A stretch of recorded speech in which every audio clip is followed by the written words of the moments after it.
Hello, everyone. This is the post session after our first video that Marie has created about characters. So some of you may have questions, and Marie is here, and she'll be answering Hello. that you may have. So Marie, the floor is yours. Okay. So, hi everyone. I'm Mary Core. You guys just saw my session like a minute ago. Should have. I hope it was to your liking, and I would thank you. I love the session. I'm glad that you like it, Marwa. Very glad. And right now, I I love this so much. It was so helpful. Thank you.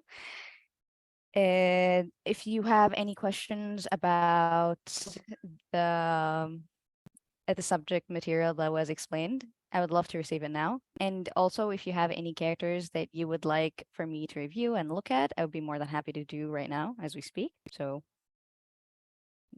hello, Mary. Very nice suggestion. Thank you. Ask in chat or raise hands, guys. Ask in chat, raise hands. Sure, ask in chat. What programs should we use to create 2D pixel art? Um, well, I've seen people who use Photoshop to make pixel art, but it's quite difficult and you need to know exactly what sizes of canvas to work on. So I've seen people use Photoshop, but I wouldn't personally recommend it. There is a program called Aseprite. It is a program specifically made for 2D pixel sprites. And it's used by a lot of the game developers that I know who do pixel art. It is $20. It's not a free program though. So I will say that much. There are free alternatives, I believe, but I am not familiar with them as I personally did not dabble in pixel art. I only do 2D illustrations and concept art. So yeah. Psycho asked, that was Psycho's question. Ibrahim Hadir asked, should I create individual frames for the character in different positions, such as walking and jumping, to prevent lagging when the character jumps during gameplay? Hold on, and let me reread that question again. Should I create individual frames for the character in different positions, such as, are you the one who's going to animate it? Because this sounds like an animation question, and I'm Yes. not sure Yeah. how to. Oh, so you're the one animating it to create individual frames for character. Okay, so I'm not an animator, but I do know the basics of when you animate something, you make keyframes first, and the keyframes are the frames of like from point A to B, and then like you fill these you fill in frames with like other drawings to like smooth out the transition. That's pretty much it. So to prevent lagging when character, it is I I'm not sure how it's like added in the program or in whatever engine you're using, but I do know that there are some people who do animate poses specifically for like transitioning between two different state from walking and jumping and whatnot. So like I think it just depends on the developer and like what you're going for. I would advise Aseprite. I think now it might be on sale for $14. Oh, that's nice. You could build from Aseprite the source code. Oh, I didn't know it was open source. Oh, thank you. No problem.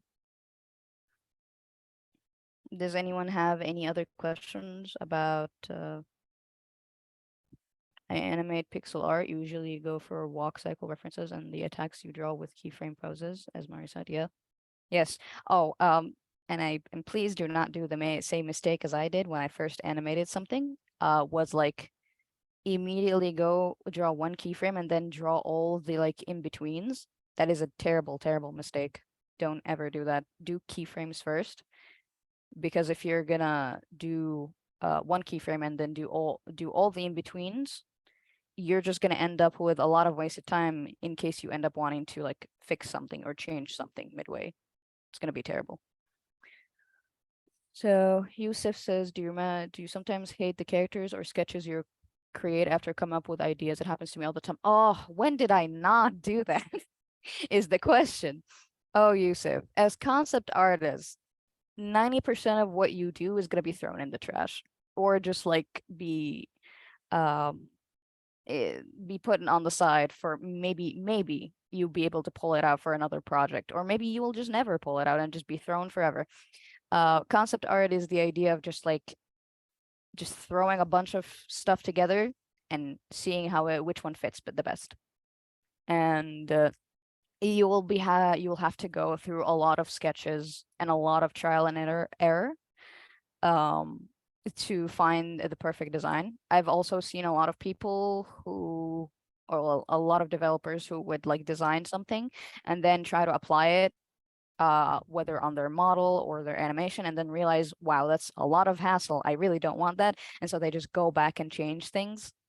So yeah, like you're just gonna be like going back and forth all the time and just changing things all the time, and you're not gonna like going back and fixing things for way too many times than it's worth. So yeah, it's completely normal to hate this.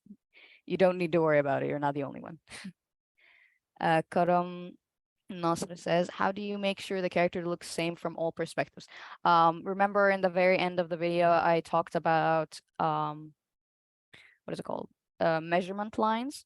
You see in some of the examples that I pulled, there are character sheets. When you draw the character from the front, they put lines on where like the nose is, the base of the mouth is, at the beginning of the eyebrows, the beginning of the eyes, where the elbows are, where the waist is, that kind of thing. It's like a long line across the reference sheet for the character.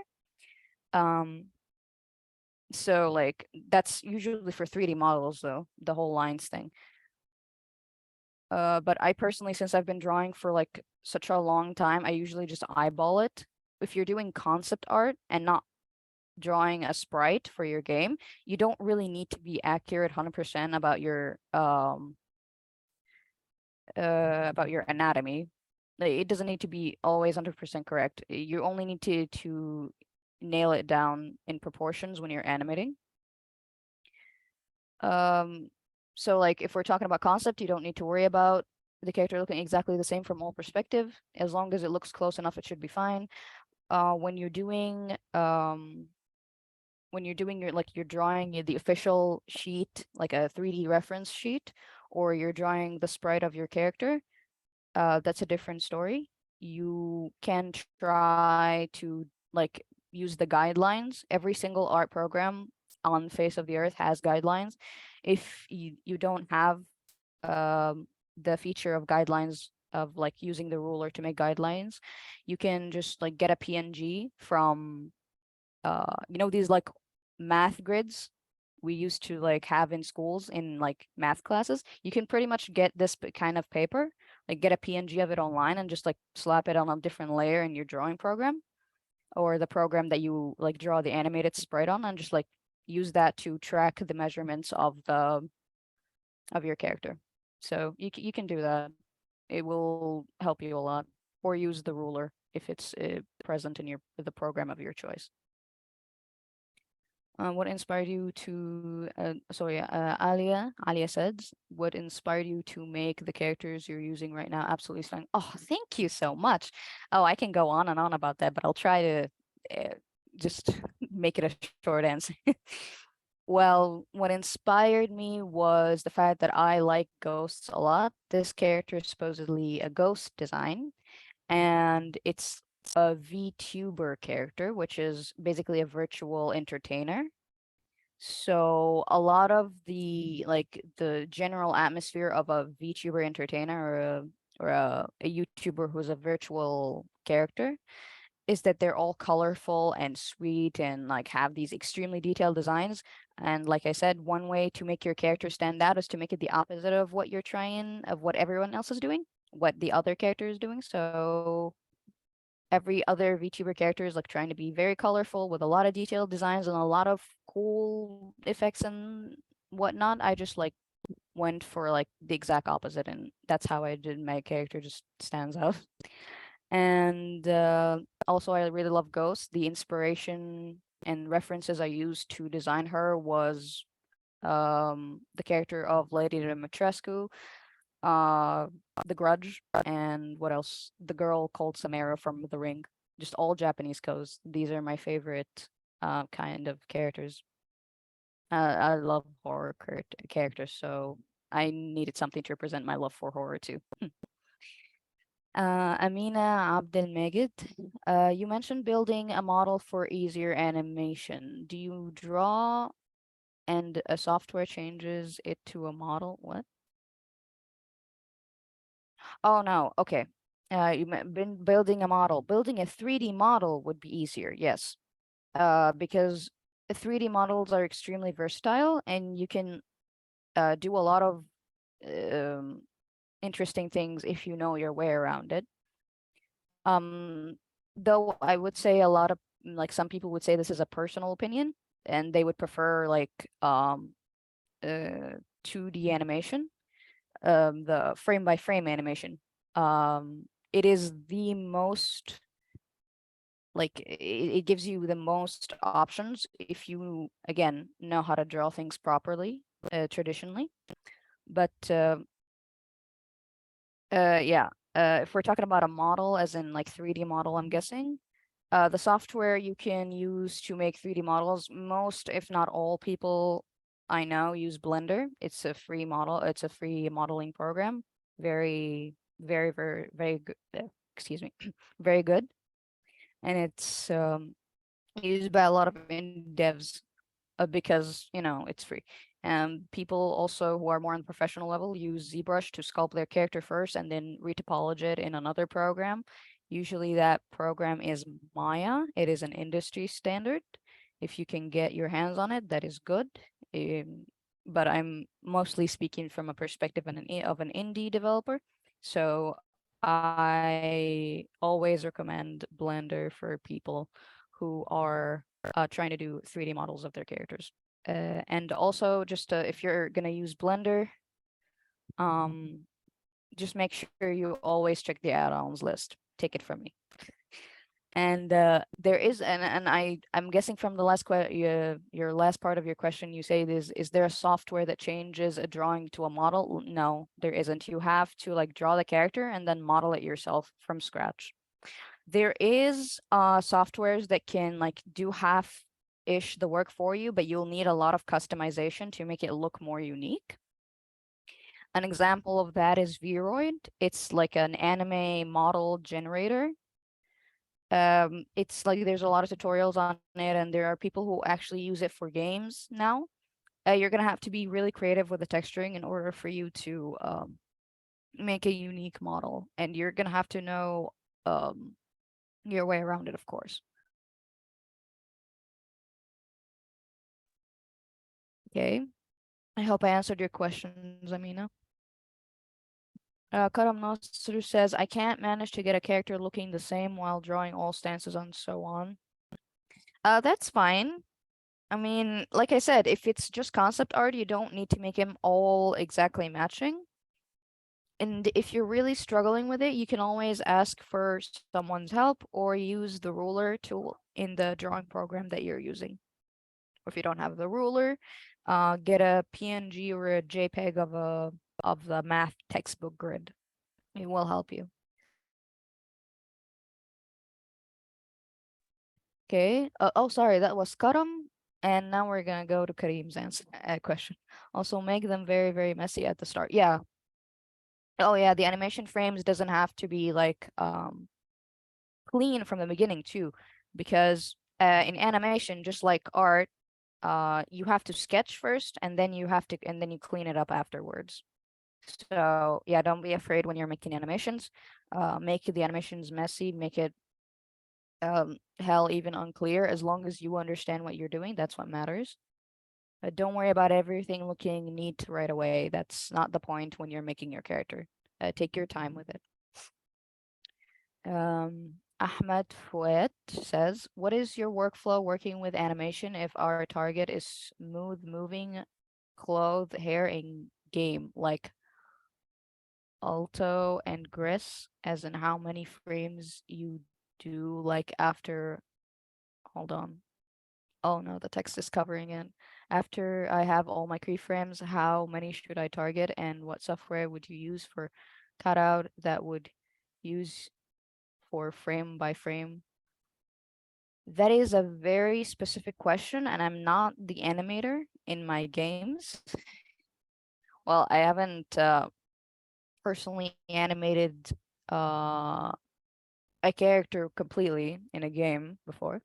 What I did animate was like the puppet animation where I take an entire character and cut it up and like move it using a program called Live 2D. I did that once before, not for this character though. But you're asking for frame by frame. Frame by frame, you save the animation, I think in a, I think GIF or something. I'm not sure. I'm sorry. I think this is a question you're going to have to ask an animator, not me. I'm the one designing the character. So yeah. Mustafa Mahmoud, if you are in a team, the character idea you say it, or the leader or the director who have the last word for it. Okay, that very much depends on your boss and your team. Because I know dev teams who would leave it completely for the artists to decide. And if like you start with the art team first, they would design a character and then like the writers would write an entire story around it. Sometimes the artists have to like converse with the writers and see how the character will be designed. And in most cases, there's always like a group leader where you have to like approve everything, usually like the director or producer. Because if they already have a specific vision, you're trying to like bring his vision to life. So you're gonna have to be like doing his character. If you guys are just like a group of friends together and working on the character, I don't think it will be a problem for all of you to have ideas on the character. And you, if you all agree with it on like the design, it should be fine. And that's also a thing. If you're in a team of characters, to have the last word. Whoever has the last word, it really doesn't matter. It again, like I said, depends on the team. So yeah. Karim Omish. Oh, and the last word is for the one who like is running the whole thing, usually. So yeah, Karim Omish says, if you finish designing a character but it ends up looking too similar to an existing character, where do you usually start to make it more unique? Well, start with the elements that make this character look like the other character. Like for example, if the character that you have is, let's say, is similar to another character because it has white hair too, just change the color of the white hair. I would personally advise to maybe try to give your character like bolder shapes, or bigger shapes or smaller shapes. Try to play around with the shape language more than the colors. If like you change the shape around more, it should be more distinguishable. Though I wouldn't say you should worry too much about that, because you know everything has already been made, and really there's nothing original anymore. So unless you're like straight out copy pasting the other character, you really don't need to worry about it looking like another character too much. Because overlapping in ideas between creators is more common than you think. If you still want to change it, you can play on shape design or colors. But other than that, if your character end up looking like another character that was already created, that's completely fine. If you still like that design and you don't want to change it, that's also completely fine. You don't have to do that. Excellent video, by the way. Thank you. Yusuf Akil, is it possible to constantly pump out artworks? What do you do when you feel unmotivated for a long period of time? I just don't draw. Is it possible to consistently pump out artworks? Yes, but also no. You can consistently pump out artworks if you're using AI. That's the only way I can think of.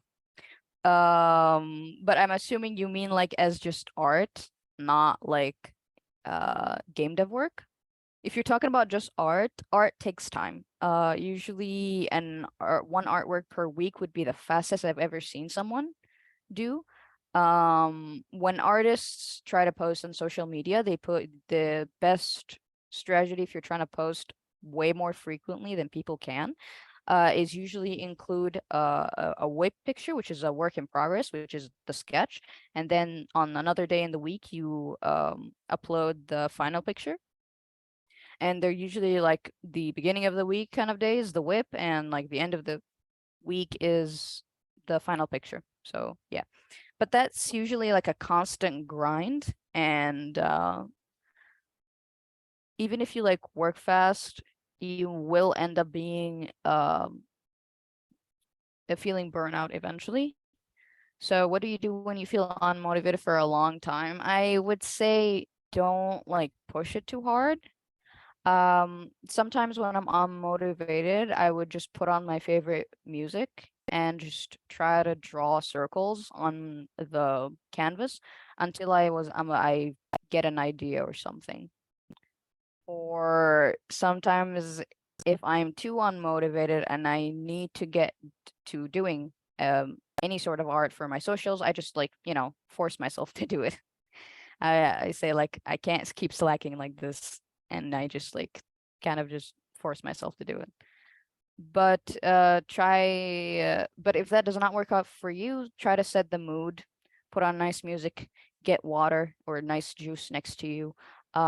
Make sure that your seat is comfortable. Make the environment a lot easier for you to start doing the thing.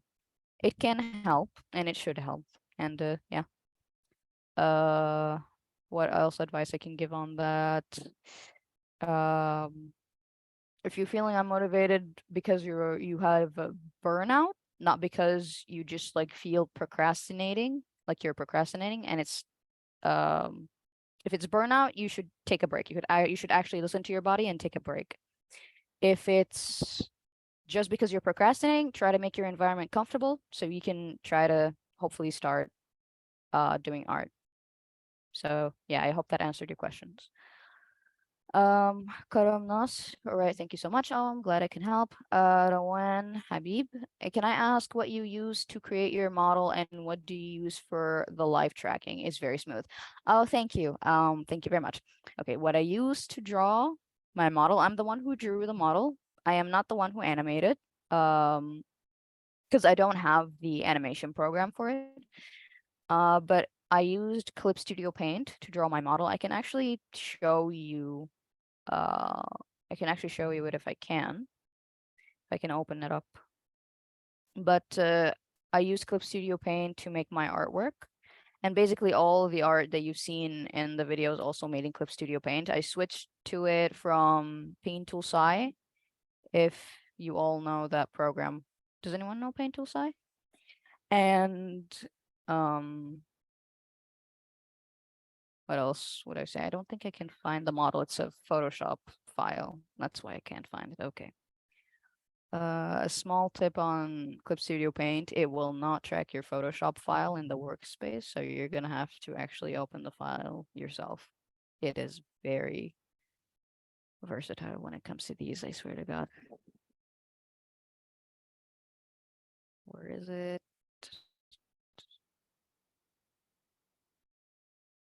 Okay, this should be it.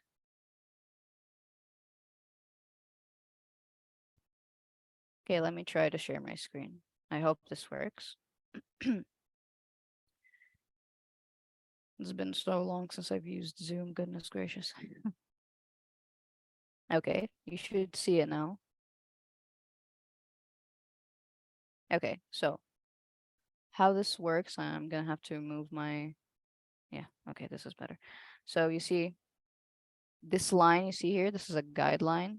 It's like a perspective kind of symmetry line. You draw on it and it will draw the same thing on the other side. It's a symmetry line. And usually when I said that you guys can use rulers, you can kind of use it like this. you put it on your model to measure the eyes and measure all these kind of things. You see how it's working with that?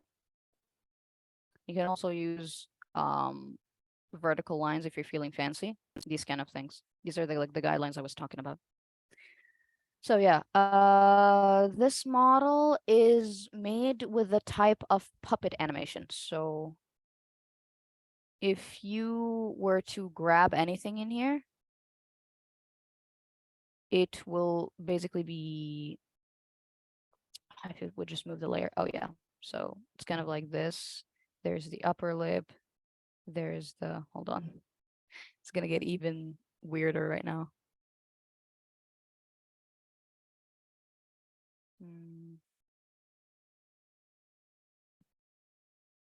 It's like every part of it is completely separated. So you see all of these layers on the side. I hope you can see it. All of these layers.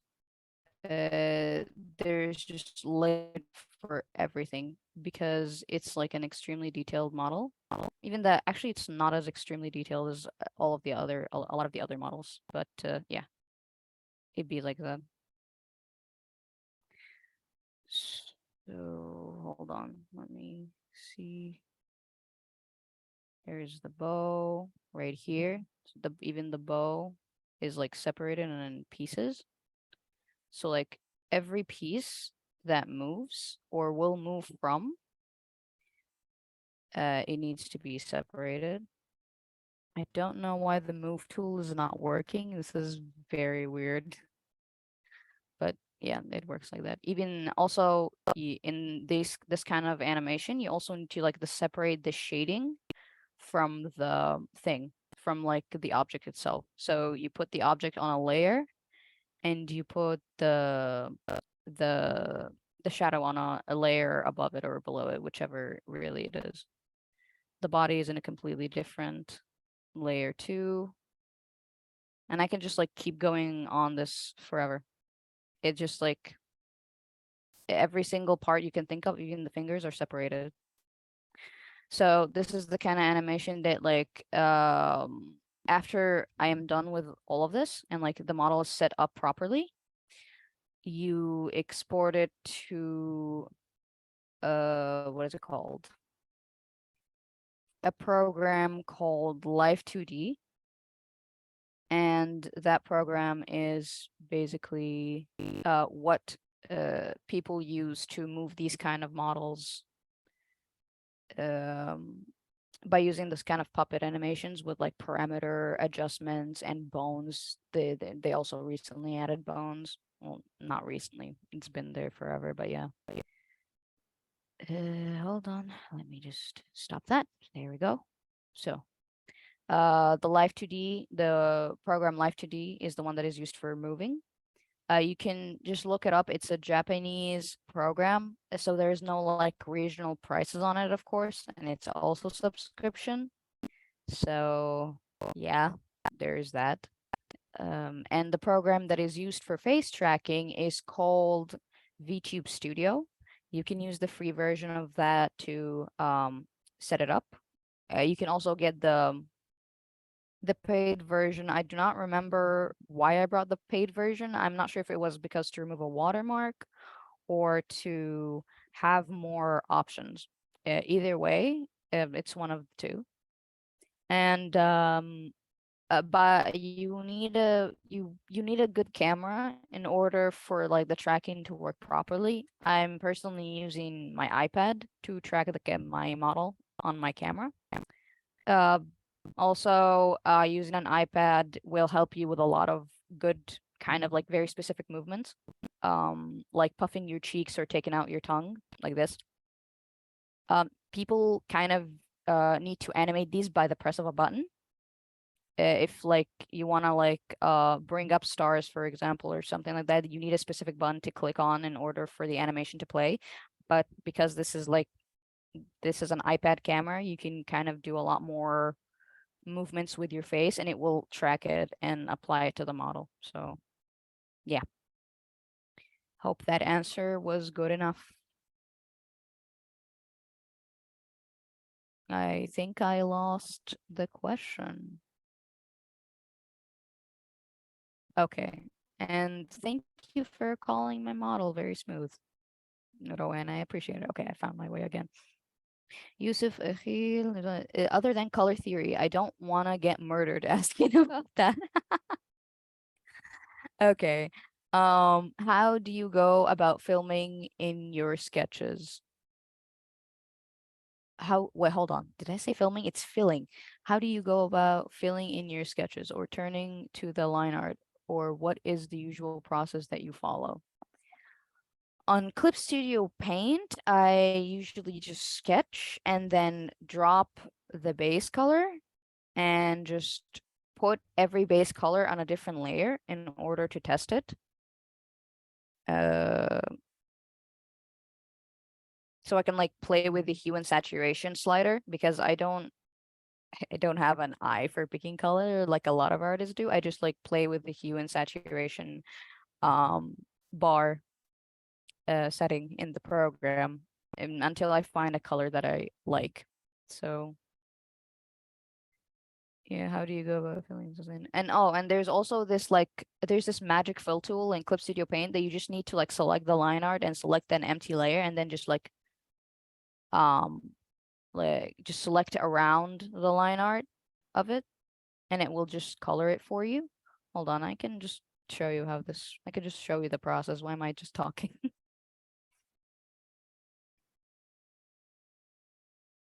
Let's start a new layer. Let's just pick something up and let me see if I can share my screen again. Because I've seen there are different ways for you to have non-destructive ways of editing your art and making your art. And I do love to share it with you because I've seen way too many people who make the weirdest of decisions just because, and it's really, really weird. Okay, I'm just gonna bring up a random drawing, so don't be terrified. Clip Studio Paint is not installed. What? Okay, never mind. Let me just. Oh. Okay, let me just draw something for you. So, let's say this is a character head. There's a character. This is the neck. They're wearing a shirt. Like this. And they have like very nice, pretty hair.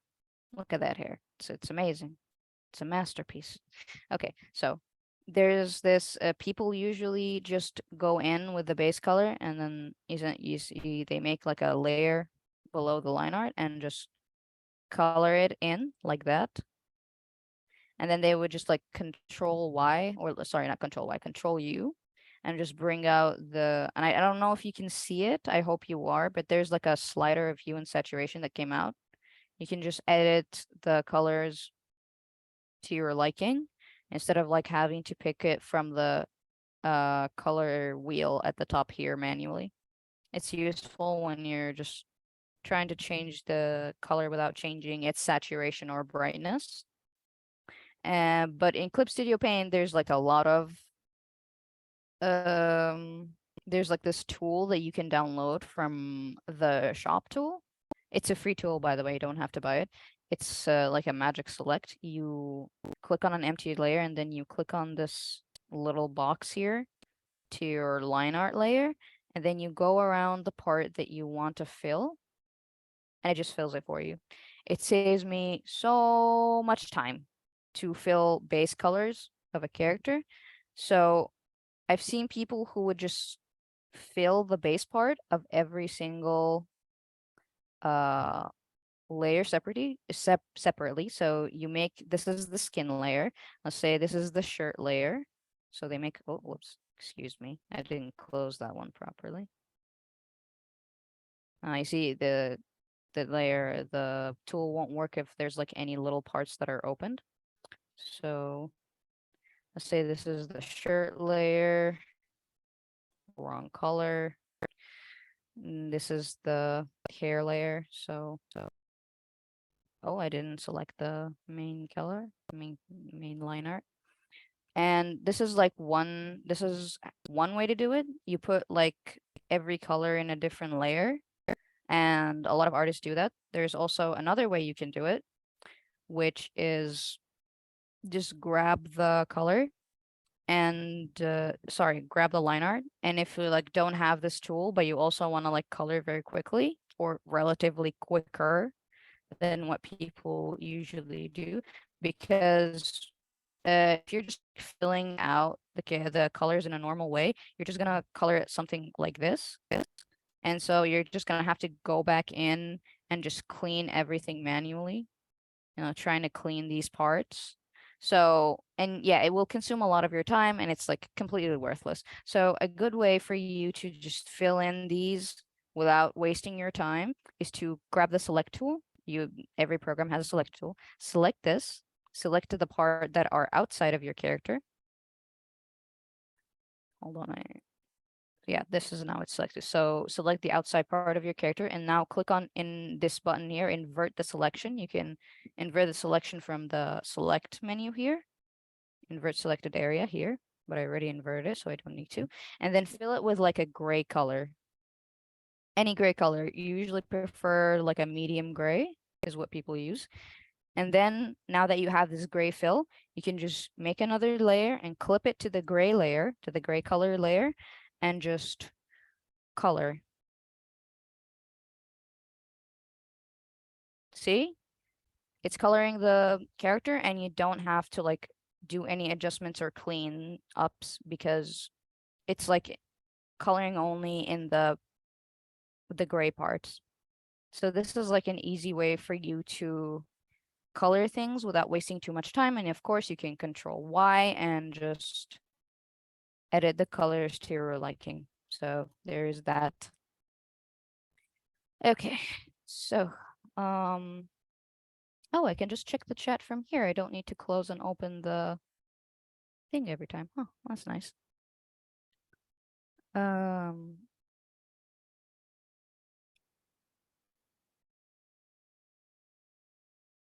Oh, wait, I think, hold on. It's not showing me all the messages anymore. Oh no. Is there no sound? There's a problem on my end. What? That's amazing. Thank you. Should I create individual frames for the character in different positions, such as walking and jumping to prevent lagging when the character jumps during the game? Oh, we've been there. Okay. Excuse me, I'm a little lost. Give me just a minute. If you're a team character and a leader, this is Yusuf's question. There's Erwan's question. What is the usual process you follow? Okay, yeah, I just showed you the process. I hope this helped, Yusuf. So yeah. Next question, Rowan, another question. How do you go about creating an interactive fiction game or an interactive visual novel style game? Ooh, workflow wise, how do you prepare the art files for the devs and organize the assets? Oh, thank you for that question. That is a wonderful question. Thank you. Okay, so where do I begin? How do I go about it? Okay, since I'm a one-man person, I will just run you through the whole thing. The first thing I did is write the story, gather my writing material, and once I'm done with the story, I went to the concept art because I know everything personally. I designed the character, I sketched them for a while. And then like I finalized the sketches and just use, oh, and by the way, use the size of 4K. A lot of people use 4K size canvas to draw the characters. I didn't know that when I was making my first game, so I can't upscale the characters anymore, upscale the game files, because I drew them too small. Drew them to like I think 1920 to 1080, which is not the most ideal size. It's good to like draw in the sizes that you will be using, but it's also good to draw in the biggest size and then like scale it down in engine. It will help you do it will give you a lot more freedom, and it will also, like, if you plan to make character animations within the game, like make the character like shake or hop, like you see in visual novels with the sprites, it will be a lot better if you draw them in very high quality. So when you zoom in on the sprite, it will not go pixelated and it will look a lot cleaner. So my workflow is that I write the story and then I draw the characters. Usually people would need multiple sketches to draw the character, but usually if I already write the story, I already know what exactly my characters will look like. I never really go through the thinking process for too long because I've been doing this for so long. It comes naturally. It comes very quickly to me. So I design the character and then I finalize the design and I start to like compare the characters together. I would put like a background of the game in on the screen and just put the characters together. Hold on, I can just demonstrate it.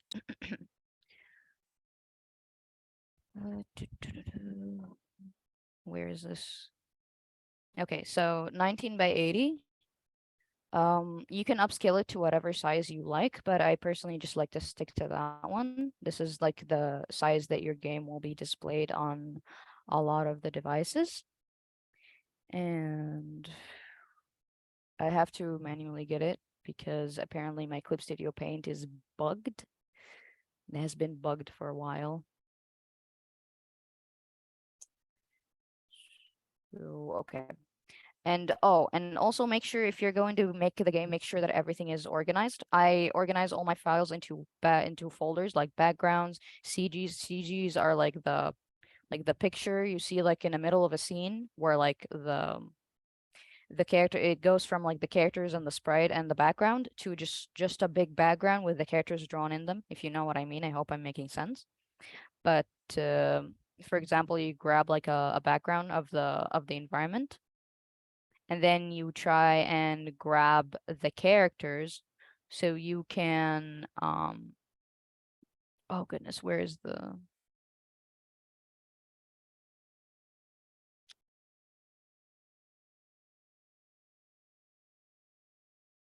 oh, there's a good example here. I found a good example. Okay. So yeah, for example, you get the characters and like line them up like this in order to make sure that all the sizes are correct. Because when you're drawing different characters for a while, you're like you're drawing every character separately. And I don't advise that you draw all of the characters in the same drawing file because it will lag your PC and it will make your file very heavy and it might end up crashing and you might lose some things because of that. So you draw every character in their own separate file, and it's usually in the file of your canvas, in the size of your canvas. So like, let's say if you draw your character, let's say here, you draw them here in the middle of the canvas and on whatever height you want. And then after that, you cut what is it called? You cut the screen to just the size of the character.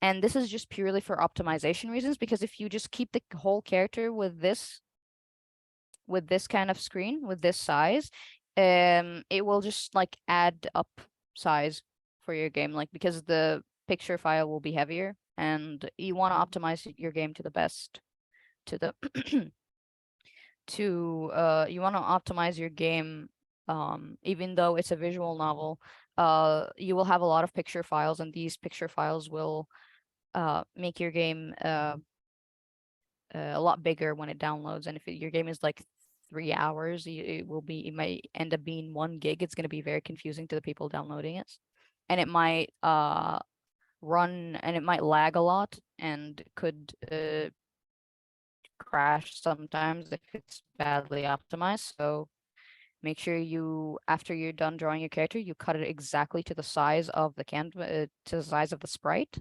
like so. So it's just the character. And you save it as a PNG.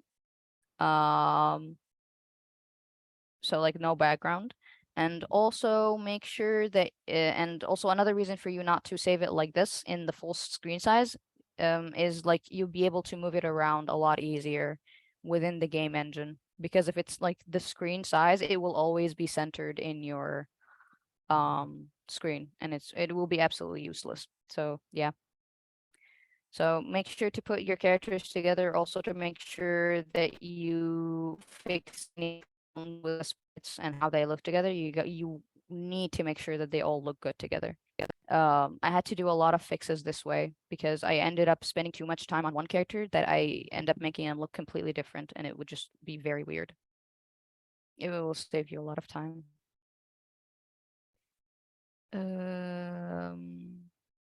And I hope that helped.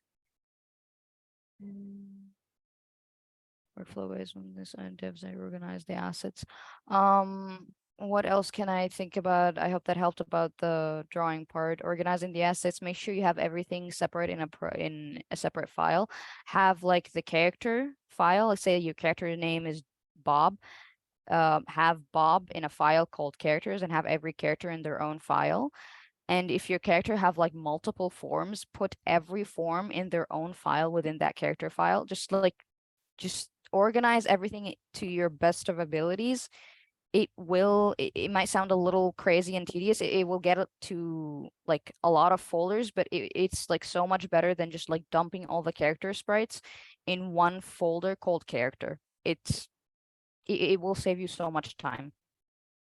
And just make sure you write everything to its right category and make files for everything. Just make files for everything. It will help you a lot. Does your model have a name? Yes, Maricore. That's my model's name. She looks amazing. Thank you. Spooky. Awesome. Lol. Nice. Lol. If you're designing a 2D horror game, oh, that's Austin Thomas. If you're designing a 2D horror game that is in black and white, and advice on designing a character that is unique, immersible. If you're gonna design a character in black and white, your best chance with a memorable design is shaped language again, because you've already taken out the color. You've taken out all the colors. It's just black and white. So you're going to have to very heavily depend on the shape language. And advice on design a character that is unique, immersible. Just make sure, just don't worry about the character being unique as much as it fits the description of what you have. Worry about it fitting the description and the mechanics you have it for your game and fits the role that you have for that character in the game, then making it unique. Because I do know some people go into some crazy measures to make their characters look very original, very special, and very unique, and then like they end up kind of looking like a Frankenstein doll, and they end up looking completely out of place sometimes. So you don't have to worry about uniqueness. Just make sure they fit into the world of your game and just fit in the philosophy of whatever theme you're going for in your game, in your horror game. And I wish you the best of luck, Austin. Thank you. Right? Yeah, Clip Studio paints and when you fill. Yeah, Clip Studio is amazing. I don't even know why why everyone is like using Photoshop still. Everyone should switch to Clip Studio. This is my personal opinion. I'm gonna die on that hill. That's awesome. Thanks for sharing. There's way to bypass non-closed line art too, by the way.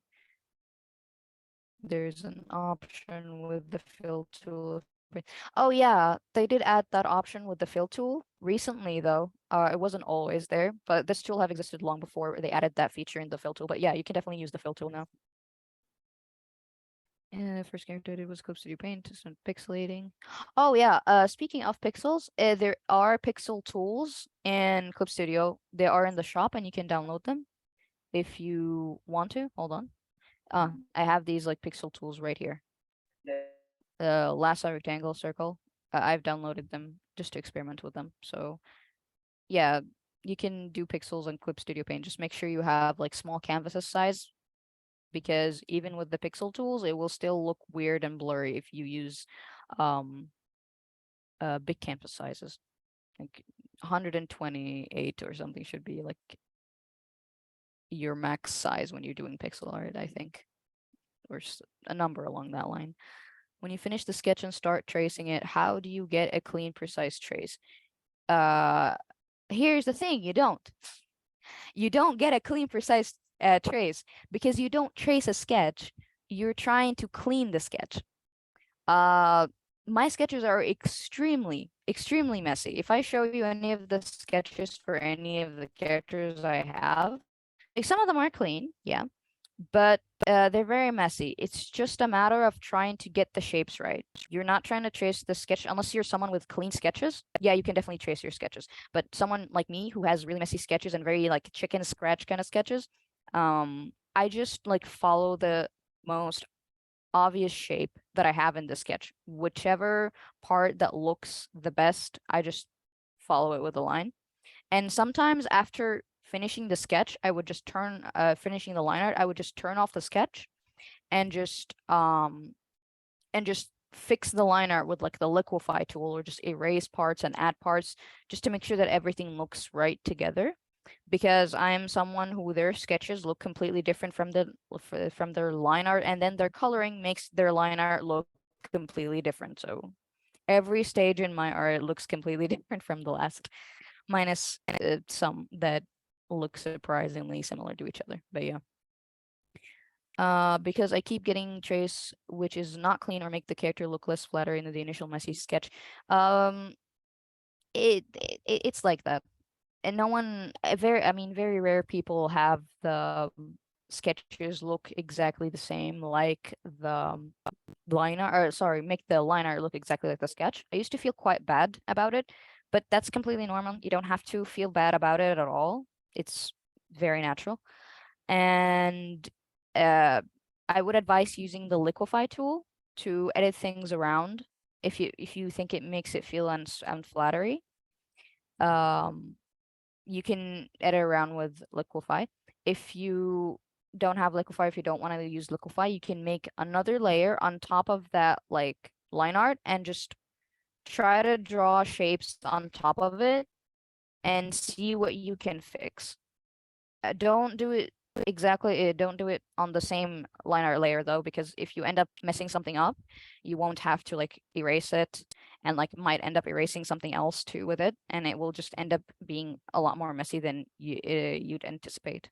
So yeah, don't feel bad about sketches being messy. That's completely fine, and like nothing comes out exactly the way you want. Just heads up about art. Uh, Nothing is like completely exactly way how you want it. You just roll with what you have and hope for the best. I don't know, very helpful. Thank you very much. What character design trope do you recommend to stay away from? None. Maybe the problematic ones in like the current climate of morals, I guess. But I wouldn't really tell someone to not use a specific trope, because like everyone has their own ways in making something work. And it's not good for your creativity to limit yourself out of tropes. It's like good to try and not do bad character design tropes. Like for example, giving them really bright neon hair. But this is like not a trope as much as it's like bad design, you know what I mean?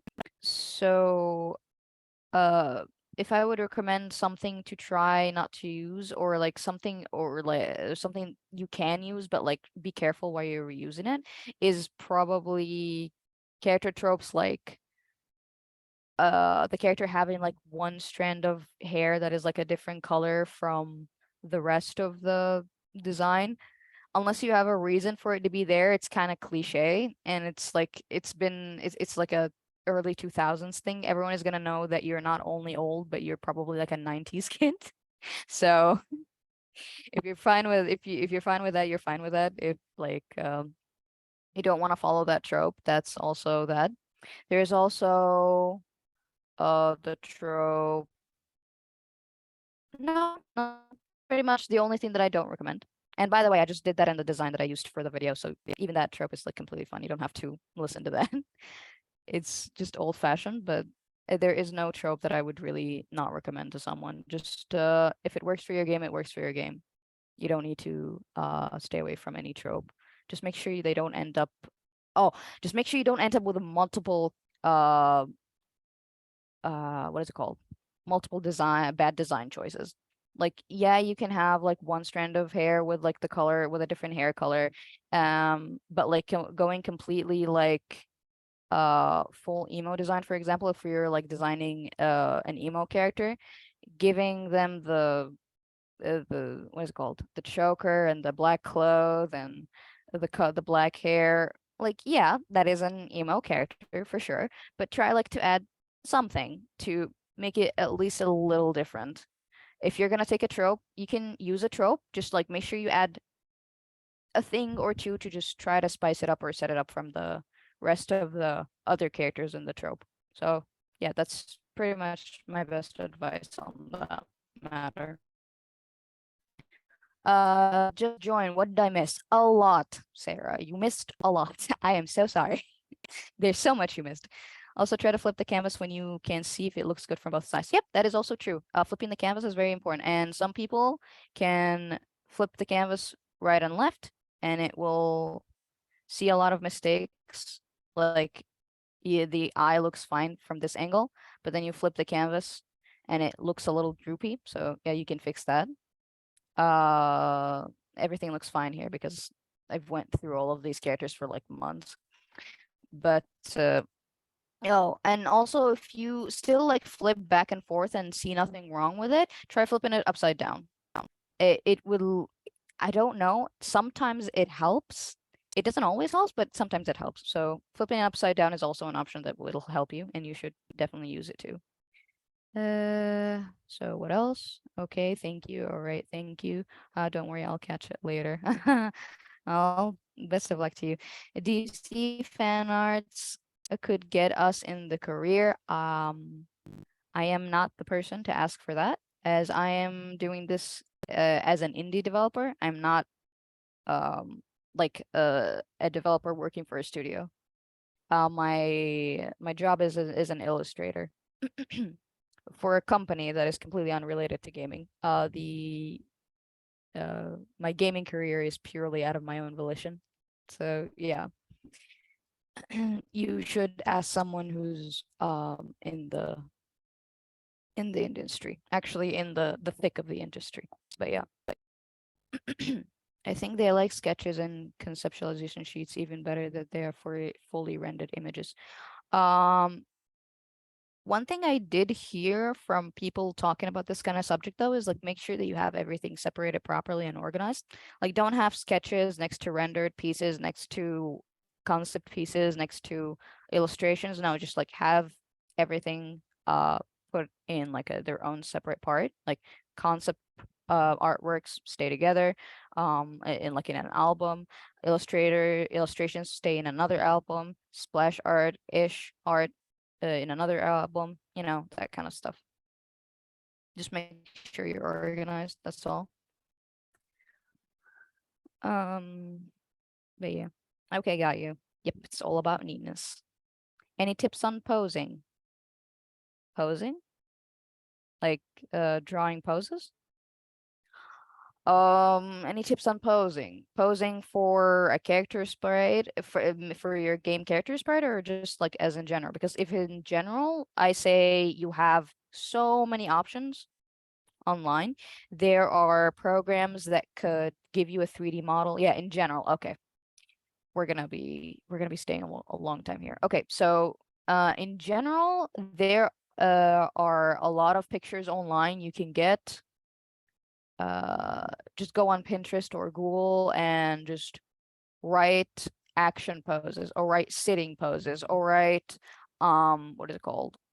Lying down on bed pose. You'll find everything on Google or online really. And then there's the second option, which is downloading a model.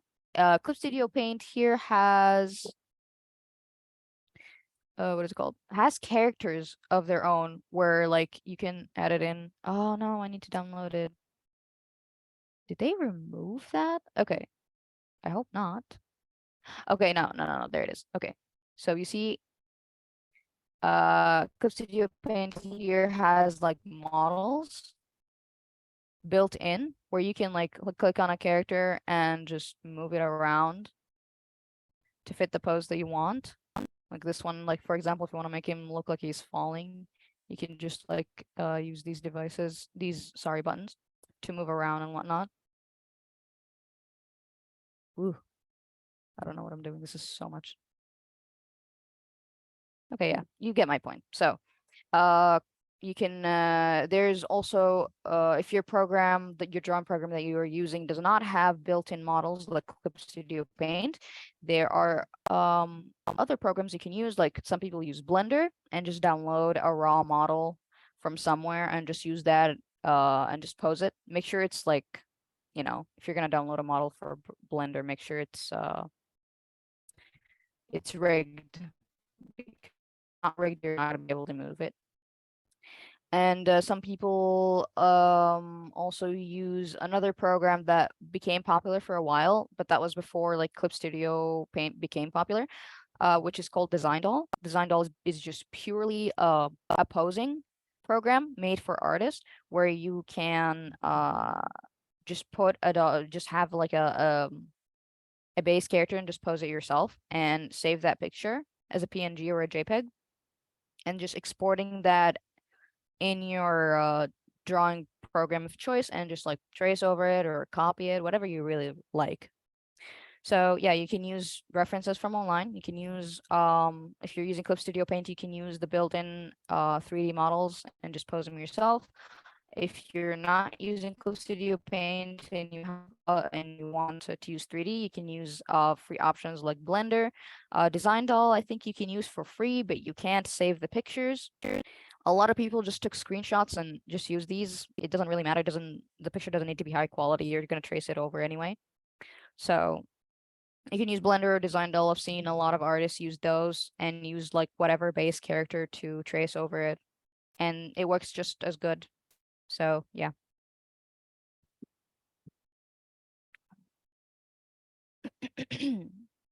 Oh man. Okay, that was all the question.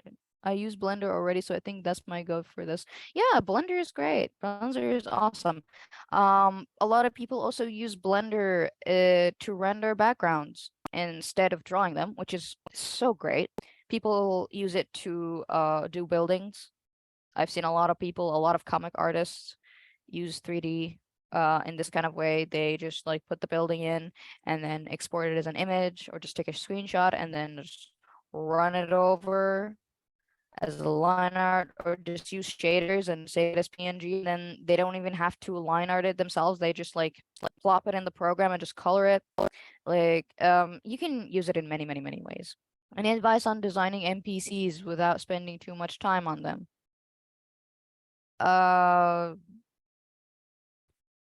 mean, just design them in their based around their most basic function. Like you have a librarian, just give him a nice, sleek, chic outfit, like a vest and a shirt and a book or glasses. You know, go for the stereotypes of the NPC. While I wouldn't really go for that personally, I like to have my design unique in every single character, but that's just like the perfectionist in me speaking. So like I don't advise you doing that.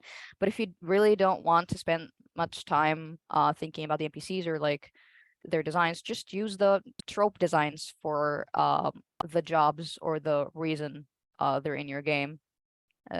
With the librarian example that I used, if they're a merchant in the Sahara Desert or something, make him look Arabian, or give him a giant sack on their back. You know, just use the stereotypical designs.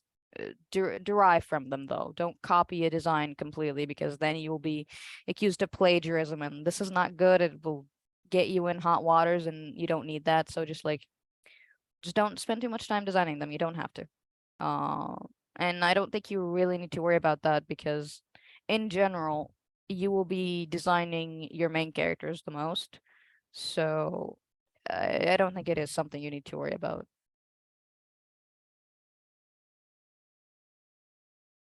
Well, yeah.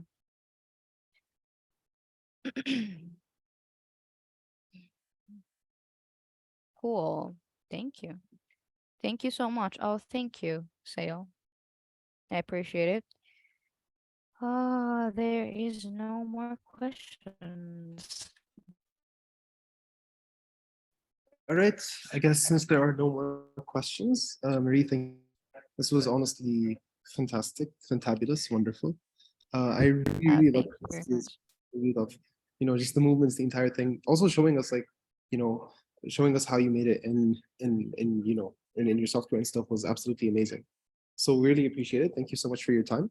Well, thank you everyone Thank you for very much. I um appreciate you all for having me here. It's been a great honor, really. of course. Just one last thing. Where would you like us to find you if there's any like socials or anything that you'd like to share, basically? Can I share it in chat? Sure. And if you'd like to say just for anyone that Uh, isn't in the chat, because yeah.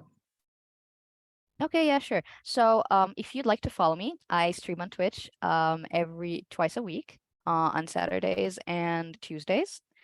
I mainly stream art. Hopefully, at some point, when I start my new project, I'll be streaming the game dev stuff, which will include concept art and a lot of programming. Not programming, just game design. But yeah, you can follow me. You can find my socials on www.marycore.net. I have my own website, and it includes all my socials, my socials, my YouTube, my Twitter, my Instagram.